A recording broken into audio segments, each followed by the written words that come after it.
ആദ്യം തന്നെ ഞാൻ സാക്ഷ്യം പറയാൻ വൈകിയതിന് ഞാൻ ക്ഷമ ചോദിക്കുന്നു. എനിക്ക് ഈ ഒരു സ്ഥലത്ത് സാക്ഷ്യം പറയാനായിട്ട് അനുവദിച്ച അമ്മകുമാരനും ഈശോയ്ക്ക് നന്ദി പറയുന്നു.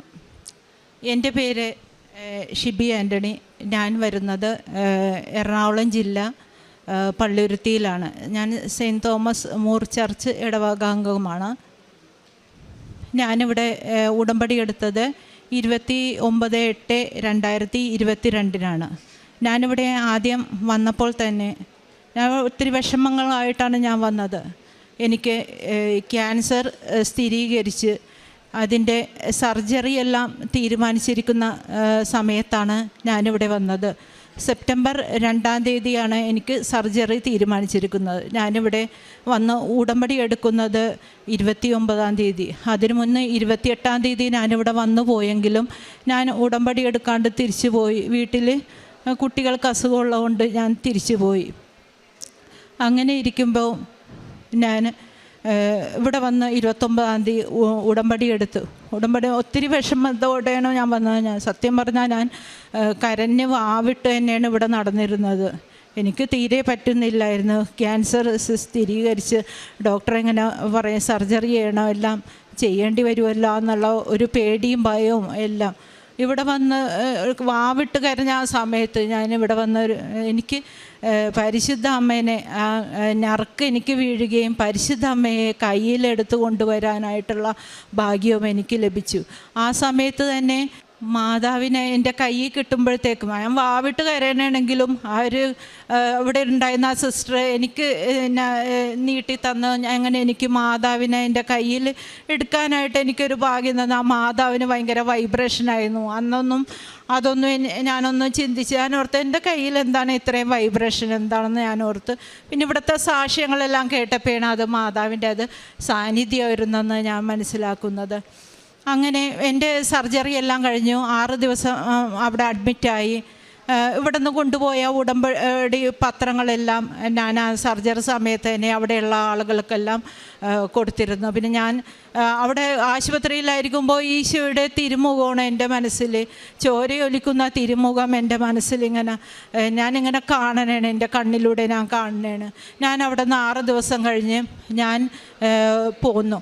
അവിടെ ശേഷം ഇവിടുത്തെ പ്രാർത്ഥനകളും എല്ലാം ഞാൻ ചെല്ലുമായിരുന്നു.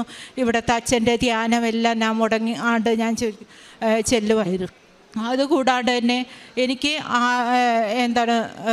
ഡോക്ടർ 6 കീമോതെറാപ്പി എനിക്ക് നിശ്ചയിച്ചു. 6 കീമോതെറാപ്പിയും 20 റേഡിയേഷനും ചെയ്യണമെന്ന് പറഞ്ഞു.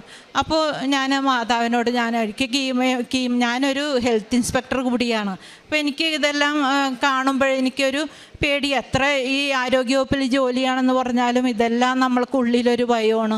കീമോ ചെയ്യുമ്പോഴുള്ള സൈഡ് എഫക്റ്റുകളെല്ലാം എനിക്കറിയായിരുന്നു. അപ്പോൾ മാതാവേ എനിക്ക് കീമോ ചെയ്യാനൊക്കെ എനിക്ക് പേടിയാണ്, എനിക്കതിനൊന്നും ഒരു ധൈര്യമില്ല. അങ്ങനെ സർജറി കഴിഞ്ഞ ആ മാസം തന്നെ 21 ദിവസം കഴിഞ്ഞപ്പോഴാണ് എനിക്ക് കീമോ നിശ്ചയിച്ചത്. കീമോ നിശ്ചയിച്ചപ്പോൾ ഇവിടെ വന്ന് കീമോ നിശ്ചയിച്ചപ്പോൾ ഞാൻ മാതാവിനോട് ഞാനങ്ങനെ ഇവിടെ വന്നതിന് ശേഷം മാത്രമേ ഞാൻ കീമോതെറാപ്പിക്ക് പോവുള്ളൂ. ഇന്നിപ്പോൾ കീമോ എനിക്കുണ്ടെങ്കിൽ ഞാൻ തലേ ദിവസം ഇവിടെ വന്നിട്ട് മാതാവിനെ കണ്ടിട്ട് ഞാൻ കീമോതെറാപ്പി ചെയ്യാനായിട്ട് ഞാൻ പോവുള്ളൂ. അപ്പോൾ ആദ്യത്തെ ദിവസം തന്നെ ഞാൻ മാതാവിനോട് ഇങ്ങനെ പ്രാർത്ഥിക്കുമായിരുന്നു, മാതാവേ അമ്മയെ സഞ്ചാരി മാതാവാണെന്നല്ലേ അമ്മയെ എല്ലാവരും പറയുന്നത്, എനിക്കൊരു അടയാളം എനിക്ക് തരണേ എന്ന് പറഞ്ഞു. അങ്ങനെ ഞാൻ കീമോതെറാപ്പി ദിവസം ഞാൻ മെഡിക്കൽ ട്രസ്റ്റ് ഹോസ്പിറ്റലിലാണ് ഞാൻ ചികിത്സ എടുത്തത്. മെഡിക്കൽ ട്രസ്റ്റ് ഹോസ്പിറ്റലിൽ ഞാൻ കീമോക്ക് വേണ്ടി അവിടെ എല്ലാ സൗകര്യവും എല്ലാം തന്നപ്പോൾ അവിടെയുള്ള ഒരു സിസ്റ്റർ വന്ന് എനിക്ക് ഇഞ്ചക്ഷൻ തരാനുള്ള എല്ലാ തയ്യാറെടുപ്പുകളും എല്ലാം എനിക്ക് തന്നു. അതിനുശേഷം ഞാൻ നോക്കുമ്പോഴത്തേക്കും എനിക്ക് ആ ഇഞ്ചക്ഷൻ എടുക്കുന്നതിന് മുൻപ് തന്നെ മുകളിൽ നിന്ന് ഒരു നീലയും പച്ചയും പ്രകാശം ആ കീമോ തരുന്ന ആ സിസ്റ്ററുടെ മുഖത്ത് വന്നിരിക്കുന്നു. അപ്പോൾ എനിക്ക് ആ സിസ്റ്ററുടെ മുഖം പോലും എനിക്ക് വ്യക്തമായിട്ട് കാണാൻ സാധിക്കുന്നില്ലായിരുന്നു. അതിനുശേഷം എൻ്റെ ബെഡിൽ ഞാനിങ്ങനെ സാമീപ്യ അമ്മയുടെ വേണമെന്നും എനിക്ക് അടയാളം വേണമെന്നും പണ്ടല്ലേ ഞാൻ പ്രാർത്ഥിച്ച് ചോദിച്ച് വന്നു. അപ്പോൾ എൻ്റെ ബെഡിൽ ആരോ വന്നിരിക്കുന്ന പോലെ എനിക്കൊരു പ്രതീതി ഉണ്ടായിരുന്നു. എൻ്റെ ബെഡ് ഇങ്ങനെ അനങ്ങണം. ഒരാൾ വന്നിരിക്കുമ്പോൾ ഒരു കുലുക്കം ഉണ്ടാവില്ലേ. അപ്പം ഞാൻ അവിടുത്തെ സിസ്റ്ററോട്, സിസ്റ്റർ എൻ്റെ ബെഡ് കുലുങ്ങണ സിസ്റ്റർ എന്ന് പറഞ്ഞു. അങ്ങനെ ഞാൻ എൻ്റെ കീമോതെറാപ്പികളിൽ ആദ്യത്തെ എൻ്റെ അനുഭവം അതായിരുന്നു. ഒരു സാമീപ്യം, മാതാവിൻ്റെ നല്ല സാമീപ്യമായിരുന്നു എനിക്കുണ്ടായിരുന്നത്. അതിനുശേഷം രണ്ടാമത്തെ കീമോ ചെയ്തു. രണ്ടാമത്തെ കീമോക്കും തലേ ദിവസം ഞാനിവിടെ വന്നു ഇവിടുത്തെ പത്രം വാങ്ങും, അത് കൊണ്ടുപോയി കൊടുക്കുകയെല്ലാം ചെയ്യുമായിരുന്നു. ആ രണ്ടാമത്തെ കീമോ കഴിഞ്ഞതിന് ശേഷം എനിക്ക് പെട്ടെന്ന് അങ്ങോട്ട് എൻ്റെ കൗണ്ടുകളെല്ലാം കുറഞ്ഞു. എനിക്ക് തീരെ വീട്ടിലിരിക്കാൻ പറ്റാത്തൊരവസ്ഥ, ശരീരം മുഴുവൻ വളരെ വേദനയാണ്. അപ്പോൾ ഞാൻ വീട്ടിൽ ആരും ഇല്ലാത്തത് കൊണ്ട് ഞാൻ ഹസ്ബൻഡിനെ വിളിച്ചു, എന്നെ എങ്ങനെയെങ്കിലും ആശുപത്രി കൊണ്ടുപോകണമെന്ന് പറഞ്ഞിട്ട് ഞാൻ വിളിച്ചു. അവിടെ വന്നപ്പോഴത്തേക്കും വീട്ടിലെല്ലാവരും വന്നപ്പോൾ അവിടെ എല്ലാവരും വന്നതിന് ശേഷം അതിന് മുന്നേ എന്ന് പറഞ്ഞാൽ എൻ്റെ വീടിൻ്റെ എല്ലാ ജനലും വാതിലുകളും എല്ലാം അടഞ്ഞു കിടക്കണമായിരുന്നു. ഞാൻ അപ്പോഴും ആ വേദനയുടെ സമയത്ത് ഞാൻ സഞ്ചാരി മാതാവേ ഓടി വരണേന്ന് പറഞ്ഞിട്ട് ഞാൻ വിളിച്ചു. എനിക്ക് ആരും ഇല്ലായിരുന്നു അവിടെ വീട്ടിൽ. അപ്പോൾ അപ്പോഴത്തേക്കും എൻ്റെ ഡോറ് പതിയൊന്ന് അങ്ങോട്ട് ഒന്ന് തുറന്നതിന് ശേഷം എൻ്റെ വേദന എവിടെ പോയെന്ന് എനിക്കറിയില്ല. സ്വിച്ചിട്ട പോലെയാണ് എൻ്റെ വേദന അങ്ങോട്ട് പോയത്. അപ്പോൾ അത് മാതാവിൻ്റെ ഒരു സാന്നിധ്യമാണ്. എന്ത് കാര്യത്തിലും ഞാൻ മാതാവിനെ വിളിച്ചപേക്ഷിച്ചു. അങ്ങനെ അടുത്ത കീമോകളെല്ലാം ഞാൻ ചെയ്തു.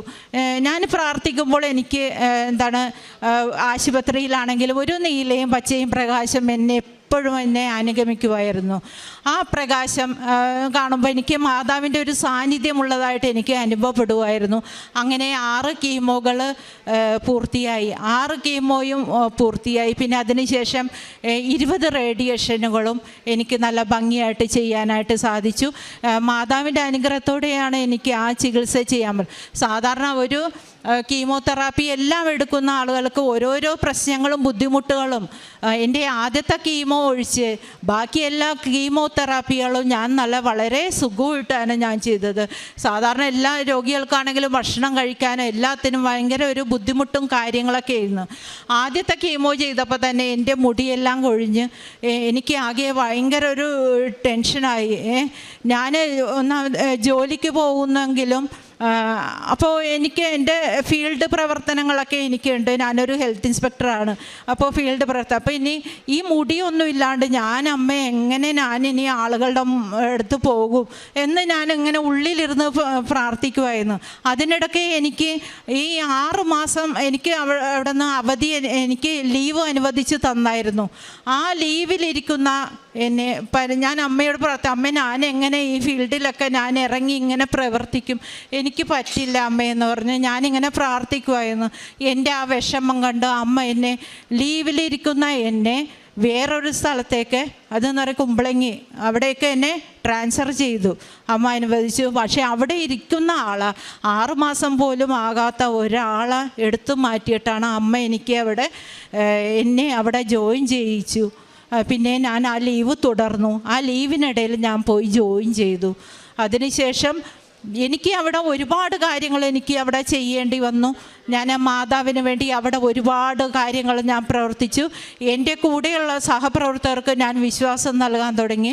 ഇവിടുത്തെ പത്രം കൂടുതലും ഞാൻ ഹിന്ദുക്കളോടാണ് ഞാൻ കൂടുതലും മാതാവിൻ്റെ കാര്യങ്ങളെല്ലാം പറഞ്ഞത്. അവരെല്ലാം ഇവിടെ വന്ന് പ്രാർത്ഥിക്കുകയും അവർക്ക് അനുഗ്രഹം കിട്ടാൻ തുടങ്ങുകയും അവരെല്ലാം ഉടമ്പടി എടുക്കുകയും അവരിൽ ചിലവരെല്ലാം സാക്ഷ്യം പറയുകയും ചെയ്തിട്ടുണ്ട്. എന്നേലും മുന്നേ അവർ സാക്ഷ്യം പറയാനും കൂടി അവർ വരികയുണ്ടായി. അപ്പോൾ ഇതെല്ലാം എൻ്റെ ട്രീറ്റ്മെൻറ്റുകളെല്ലാം നല്ല ഭംഗിയായിട്ടെല്ലാം സാധിച്ചു. പിന്നെ എൻ്റെ വീട്ടിലുള്ളവരുടെ അസുഖങ്ങളെല്ലാം കുറഞ്ഞു. അതിവിടെ പറയാൻ പറ്റില്ല, അതുകൊണ്ടാണ് ഞാൻ പറയാത്തത്. അസുഖങ്ങളും എൻ്റെ ഹസ്ബൻഡിനുള്ള അസുഖങ്ങളും മക്കളുടെ അസുഖങ്ങളെല്ലാം കുറഞ്ഞു. ജോലിയിൽ എനിക്ക് പ്രൊമോഷനെല്ലാം എനിക്ക് കിട്ടിയിട്ടുണ്ട്. അതിനു മുൻപ് തന്നെ പല പ്രാവശ്യം എനിക്ക് മാതാവിൻ്റെ സാന്നിധ്യം എനിക്ക് അനുഭവിച്ചു. ഈ കീമോതെറാപ്പി ഇതെല്ലാം ചെയ്യണ സമയത്ത് എനിക്ക് ഭയങ്കര വിഷമങ്ങളെല്ലാം ഉണ്ടായിരുന്നു. ഒരു ദിവസം മാതാവ് ഞാൻ ഇങ്ങനെ ഇവിടുത്തെ കൃപാസനത്തിൽ ഈ സാക്ഷ്യങ്ങളെല്ലാം കണ്ട് എല്ലാ ദിവസവും മിക്കപ്പോഴും ഇരുന്ന് ആകെയും ബൈബിൾ വായനയും സാക്ഷ്യം കാണലും മാത്രമായിരുന്നു എനിക്കുണ്ടായത്. ആ സാക്ഷ്യം കാണുന്ന സമയത്തെല്ലാം ഞാനൊന്ന് പതിയെ മയങ്ങിപ്പോയ സമയത്ത് മാതാവിൻ്റെ ഒരു നീല വസ്ത്രമാണ് ഞാൻ കാണുന്നത്. നീല വസ്ത്രം എൻ്റെ 2 കൈയും എടുത്ത് പൊക്കി മാതാവ് എന്നെ എടുത്തുയർത്തുന്നതാണ് ഞാൻ കാണുന്നത്. അതെനിക്കൊരു വല്ലാത്തൊരു അനുഭൂതിയായിരുന്നു. അതെനിക്ക് ഒരിക്കലും ആ ഒരു അനുഭൂതി എനിക്ക് ഒരിക്കലും മറക്കാൻ പറ്റില്ല. അതുപോലെയാണ് എടുത്ത് ഉയർത്തിയത് മാതാവ്. പിന്നെ അതിനുശേഷം പിന്നെ ഈ ട്രീറ്റ്മെൻറ്റുകളും എല്ലാം കഴിഞ്ഞ് 1 വർഷം കഴിഞ്ഞപ്പോഴത്തേക്കും സ്കാൻ ചെയ്യണമെന്ന് എല്ലാം പറഞ്ഞു. അപ്പോൾ അതിന് മുന്നേ ട്രീറ്റ്മെൻറ്റ് തീർന്ന സമയത്തെല്ലാം ഞാൻ വേളാങ്കണ്ണിയിൽ ഞാനൊന്ന് പോയിരുന്നു. ട്രീറ്റ്മെൻ്റ് എല്ലാം കഴിഞ്ഞതുകൊണ്ട് ഞാൻ വേളാങ്കണ്ണി പോയിരുന്നു. പിന്നെ അത് കഴിഞ്ഞ് പിന്നെ 1 വർഷം കഴിയുമ്പോൾ സ്കാനിങ് എല്ലാം വെക്കും. സ്കാനിങ്ങിൽ ഡോക്ടർ പറഞ്ഞു സ്കാൻ ചെയ്തെങ്കിലും ഞാൻ എന്നാലും എൻ്റെ പ്രാർത്ഥനകൾക്കൊന്നും ഒരു ഒന്നും ഇല്ലായിരുന്നു. സ്കാൻ ചെയ്ത് കഴിഞ്ഞപ്പോൾ ആദ്യത്തെ ഒരു സ്കാനിങ് ചെയ്ത് കഴിഞ്ഞപ്പോൾ ഡോക്ടർ എന്നോട് പറഞ്ഞു എന്തോ ഒരു അങ്ങനെയൊന്നും ഡോക്ടർ പറഞ്ഞില്ല. ഇന്ന് ആദ്യം കുഴപ്പമില്ല എന്ന് പറഞ്ഞു. എന്നാൽ നിങ്ങൾ ഇനി 6 മാസം കഴിയുമ്പോൾ വീണ്ടും വന്നാൽ മതി എന്ന് പറഞ്ഞു. അപ്പോൾ ഞാൻ അങ്ങനെ വിചാരിച്ചിരുന്നു. ഡോക്ടർ എന്താണ് അങ്ങനെയല്ലേ പറഞ്ഞതെന്ന് ഓർത്ത് ഞാനൊരു സമാധാനം. ഒരു ദിവസം ആശുപത്രിയിൽ നിന്ന് ഡോക്ടർ പറഞ്ഞ് 6 മാസമല്ല, നിങ്ങൾ 3 മാസം കഴിയുമ്പോൾ ഒന്നും കൂടി ഒന്ന് സ്കാൻ ചെയ്യണമെന്ന് പറഞ്ഞു. അപ്പോൾ ഞാനാകെ ഒന്ന് വിഷമിച്ചെന്നാലും ഞാൻ എൻ്റെ വിഷമം ഉണ്ടെങ്കിലും എൻ്റെ പ്രാർത്ഥനകൾ ഞാൻ തുടർന്നുകൊണ്ട് ഞാൻ ഓർത്ത് എന്തിനാണ് എനിക്ക് ഇനി ഇങ്ങനത്തെ ഒരു റിസൾട്ട് അമ്മ എന്താണ് എനിക്ക് ഡോക്ടർ എന്താണ് ഇങ്ങനെ തരുന്നതെന്ന് പറഞ്ഞ്. പിന്നെ അത് കഴിഞ്ഞ് 3 മാസം ആയപ്പോഴത്തേക്കും ഞാൻ സ്കാൻ ചെയ്തപ്പോൾ ഡോക്ടർ പറഞ്ഞ് റിസൾട്ട് കുഴപ്പമൊന്നുമില്ല, അത് സർജറി ചെയ്തതിൻ്റെയാണ്, അത് നിങ്ങൾക്ക് വേറെ പ്രശ്നങ്ങളൊന്നും ഇല്ല എന്ന് പറഞ്ഞു.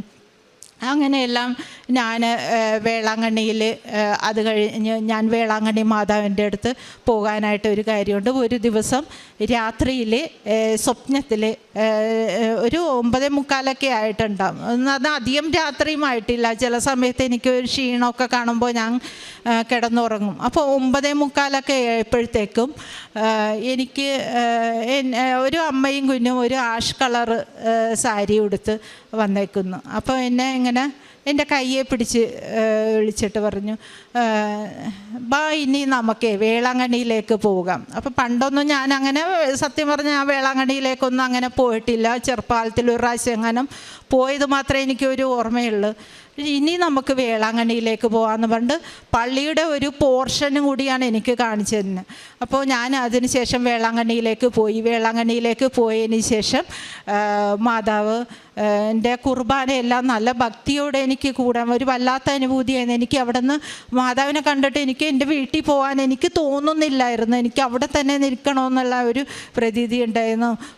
സത്യം പറഞ്ഞാൽ ഞാൻ കരയണേന്ന്. എനിക്ക് അവിടെ നിന്ന് അമ്മനെ വിട്ടു പോകുന്നതിൻ്റെ ഒരു വിഷമം എനിക്കുണ്ടായിരുന്നു. ഞാൻ അവിടെ നിന്ന് കരയുകയും ചെയ്തിരുന്നത്.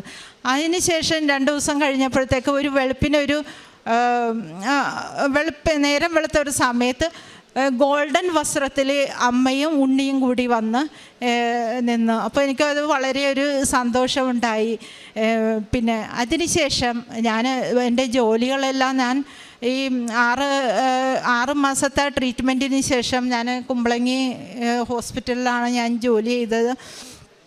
ആ ട്രീറ്റ്മെൻറ്റിൽ അവിടെ എന്ന് പറഞ്ഞാൽ കുറച്ച് അവിടെ വർക്ക് ചെയ്യാൻ ആളില്ലാത്ത ഒരു സാഹചര്യം അവിടെ ഉണ്ടായിരുന്നു. വർക്ക് ചെയ്യാൻ ആളില്ലാണ്ടായപ്പോഴത്തേക്കും അവിടെ പിന്നെയുള്ള ആളുകൾ ആ വർക്ക് ചെയ്യണം.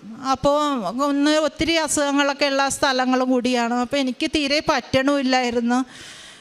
ഞാൻ എങ്ങനെ ജോലി ചെയ്യുമോ എന്നുള്ള ഒരു ചിന്ത എനിക്കത്. ഞാനപ്പോൾ എൻ്റെ ഈ പ്രശ്നങ്ങളുള്ള സമയത്ത് ഞാൻ മാതാവിനോട് വിളിച്ച് അപേക്ഷിക്കും, മാതാവ് എനിക്കിത് ചെയ്യാൻ പറ്റുന്നില്ല, അമ്മ എൻ്റെ കൂടെ വരണേന്ന് പറഞ്ഞു. അപ്പോൾ ഒരു ദിവസം ഞാനപ്പോൾ ഇങ്ങനെ അന്ന് കാണണം മാതാവ് എനിക്ക് തീരെ പറ്റുന്നില്ല, ഇവിടുത്തെ മറ്റുള്ളവരുടെ ജോലികളും കൂടി എനിക്ക് അധിക ബാധ്യതയായിട്ട് പറഞ്ഞു, ഞാൻ ഒറ്റയ്ക്ക് ഇതിരുന്ന് ചെയ്യണമല്ല മാതാവേ എന്ന് പറഞ്ഞു. അപ്പോൾ ഒരു ദിവസം സ്വപ്നത്തിൽ ഞാൻ കാണണേണ് നമ്മുടെ ജോസഫ് അച്ഛന് ഒരു ജീപ്പുമായിട്ട് വന്നിട്ട് അവിടെ വന്നിട്ട് ആ സ്ഥലത്ത് വന്ന് ഒരു ക്യാമ്പ് നടത്തുന്നതാണ് ഞാൻ സ്വപ്നം കാണുന്നത്.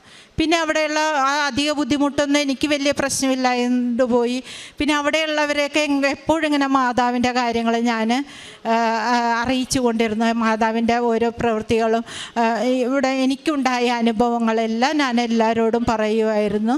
അപ്പം അതിനുശേഷം ഞാൻ അവിടെ നിന്ന് എനിക്ക് പ്രൊമോഷൻ വന്നു. പ്രൊമോഷന് ഒരു തീരുമാനം അവിടെ ഉണ്ടായിരുന്നു. അപ്പോൾ ഞാനിവിടെ നിന്ന് പോകണമല്ല എന്നുള്ള എനിക്കൊരു പ്രശ്നം ഉണ്ടായിരുന്നു. പ്രൊമോഷൻ എന്ന് പറഞ്ഞാൽ നമ്മൾ ആ ഗ്രേഡ് കൂട്ടി ഞാനൊരു ഹെൽത്ത് ഇൻസ്പെക്ടർ തന്നെയാണ് നേരത്തെ തൊട്ട്. അപ്പോൾ അത് ഹെൽത്ത് ഇൻസ്പെക്ടറായിട്ട് ഒരു ചാർജ് ഉത്തരവാദിത്തങ്ങൾ കൂടുതലായിട്ടാണ് നമുക്കത് തരുന്നത്. അപ്പോൾ എന്തായാലും വേറെ ജില്ലയിലേക്ക് പോകണമെന്ന് പറഞ്ഞ്, വേറെ ജില്ലയിലേക്ക് പോകണമെങ്കിൽ വീട്ടിലെ സാഹചര്യങ്ങളും പ്രശ്നങ്ങളും എല്ലാം. അപ്പം ഞാനങ്ങനെ മാതാവിനെ പ്രാർത്ഥിച്ചു, മാതാവ് എനിക്ക് പ്രൊമോഷനൊന്നും വേണ്ട, ഞാൻ ഇവിടെ തന്നെ എങ്ങനെയെങ്കിലും നിൽക്കാം. പക്ഷേ മാതാവ് എനിക്ക് പ്രൊമോഷൻ തന്നു. ഞാനിപ്പോൾ പാലക്കാട് ജില്ലയിൽ വടക്കഞ്ചേരിയിലാണ് താമസം. അപ്പോൾ അവിടെയും മാതാവ് എനിക്ക് വേണ്ടി എല്ലാ കാര്യങ്ങളും ചെയ്തു. എനിക്ക് താമസിക്കാനുള്ള സൗകര്യം, പാത്രങ്ങൾ വരെ ഒരു ഗവൺമെൻറ് സ്ഥാപനത്തിലും അങ്ങനെയൊന്നും കിട്ടാൻ, നിങ്ങളിങ്ങോട്ട് പോന്നാൽ മതി എന്നുള്ള രീതിയിലാണ് അവിടെയുള്ള അവരെല്ലാവരും. നിങ്ങൾ ഇവിടെ വന്നാൽ മതി, ഇവിടെ എല്ലാം ഞങ്ങൾ അറേഞ്ച് ചെയ്തോളാം. എനിക്ക് മുന്നേ എല്ലാം മാതാവ് ചെയ്തു വെച്ചിട്ടുണ്ടായിരുന്നു. ഞാൻ പോകുന്നതിന് മുന്നേ എല്ലാം ചെയ്തു വെച്ചിട്ടുണ്ടായിരുന്നു. ഒരു യാത്രാ തടസ്സങ്ങൾ, ഹസ്ബൻഡിൻ്റെ അസുഖമായിട്ടൊക്കെ പ്രശ്നങ്ങളുണ്ടായിരുന്നു. എന്നാലും അതെല്ലാം തരണം ചെയ്ത് എനിക്ക് അവിടെ പോയി ജോയിൻ ചെയ്യാനായിട്ട് എനിക്ക് സാധിച്ചു. അതുകൂടാണ്ട് തന്നെ എനിക്കിപ്പോൾ അവിടെ ജോലി സംബന്ധമായി എന്ത് പ്രശ്നങ്ങളുണ്ടെങ്കിലും ഞാൻ അവിടെ ഇരുന്ന് മാതാവിനെ വിളിക്കും. മാതാവേ, സഞ്ചാരി മാതാവേ, എൻ്റെ കൂടെ വരണേ. ആ ജോലി ഞാൻ എങ്ങനെ ചെയ്യണമെന്ന് തന്നെ എനിക്ക് തന്നെ അറിയില്ല. എന്നെ സഹായിക്കാൻ ചുറ്റുവട്ടം ഒരുപാട് ആളുകളുണ്ടാവും. എൻ്റെ പല കാര്യങ്ങളൊക്കെ എന്നെ സഹായിക്കാനായിട്ട് ഒരുപാട് ആളുകളുണ്ടാവും. അതെവിടെ നിന്ന് വരുന്നൊന്നും ഒന്നല്ല ഞാൻ ശരിക്കും. എനിക്ക് എൻ്റെ മാതാവിൻ്റെ സാന്നിധ്യം എപ്പോഴും ഇപ്പോഴും എന്നെ അറിയിച്ചു കൊണ്ടിരിക്കുകയാണ്. പിന്നെ അതുകൂടാണ്ട് തന്നെ ഞാനൊരു ഉടമ്പടിയിൽ ഞാനൊരു ഹസ്ബൻഡിൻ്റെ ഒരു പ്രൊജക്റ്റാണ്, അത് ഫാമിലിയിലെ ഒരു പ്രൊജക്റ്റാണ്. ആ വീടിൻ്റെ ഒരു പണി പൂർത്തിയാക്കാൻ വേണ്ടി എൻ്റെ ഹസ്ബൻഡിന് കൺസ്ട്രക്ഷനാണ് വർക്ക്. അപ്പോൾ പൂർത്തിയാക്കാൻ വേണ്ടി പൂർത്തിയാകുന്നില്ല, ഇപ്പോഴും അത് പൂർത്തിയായിട്ടില്ല. 7 വർഷമായി അത് ഇതുവരെ പൂർത്തിയായിട്ടില്ല. അത് പൂർത്തിയാകുന്നതിന് വേണ്ടി ഞാനത് ഉടമ്പടിയിൽ വെച്ചിരുന്നു. പക്ഷേ എനിക്കത് ഇപ്പോഴും പൂർത്തിയായില്ല. പക്ഷേ എനിക്ക് വേറൊരു വീട് തന്ന് മാതാവ് എന്നെ അനുഗ്രഹിച്ചു. അതിന് പകരമായിട്ട് കൂടുതലും ബൈബിൾ വായിക്കാനൊക്കെ ഞാൻ സമയം കണ്ടെത്തിയിരുന്നു. പിന്നെ എൻ്റെ ഈ ഇവിടുത്തെ നേർച്ച വസ്തുക്കൾ ഞാൻ നന്നായിട്ട് എൻ്റെ എല്ലാവർക്കും ഞാൻ ഉപയോഗിക്കും. എനിക്ക് ഉപയോഗിക്കുമായിരുന്നു. ഞാനത് എൻ്റെ ശരീരത്തിൽ